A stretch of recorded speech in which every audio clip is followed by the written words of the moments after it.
Hi Charlotte, I'm doing a summary of The Perks of Being a Wallflower. It's a epistolary novel, and these letters are written by Charlie, who's the main character. In the first letter, he introduces himself and his family. He has a mother and a father, a sister who's a senior in high school, and a brother who's away at college. He also talks about his late Aunt Helen, who he loved very much. He also talks about that he doesn't have any friends. His only friend committed suicide right before the summer break.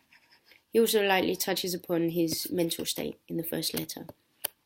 And this letter he wrote the day before he started high school.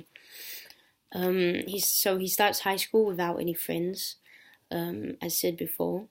But soon enough he starts hanging out with two seniors, one being Patrick, who he met first, and the other one being Sam, who Charlie ends up forming a huge crush on. Fast he becomes a part of their friend group that otherwise mostly consists of seniors. But while his social life is going really well, and he's doing all these things that young people do, trying alcohol and drugs, he still feels a lot of pressure from his family to get good marks. This leads to his mental health slowly deteriorating over Christmas break, and he ends up having a couple of mental breakdowns. After Christmas, he starts dating a girl from his friend group called Mary Elizabeth, even though he can't really get Sam out of his head. After dating her for a while, he ends up ruining it by telling everyone in their friend group that he's more into Sam than he is to Mary Elizabeth. This makes everyone really angry at him, and he's kind of pushed out of the friend group.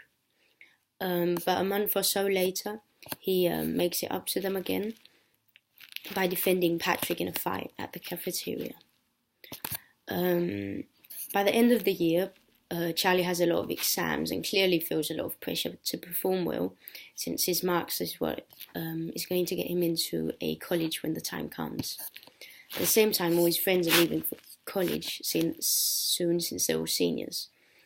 He makes it to the end of the year, getting good marks, and he ends up seeing his sister and his friends graduate. Then the day he says goodbye to Sam, who's leaving for college, he has a mental breakdown. The next 2 months, we don't hear from him. We don't get a letter.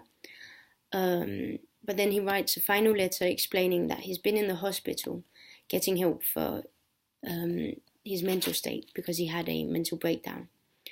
In the hospital, we slowly realize that his beloved late Aunt Helen molested him when he was little, before she died. But he ends up getting better, and by the end of the summer break, he's ready to start a new school year, and he's ready to participate more in life. Yeah, that's all.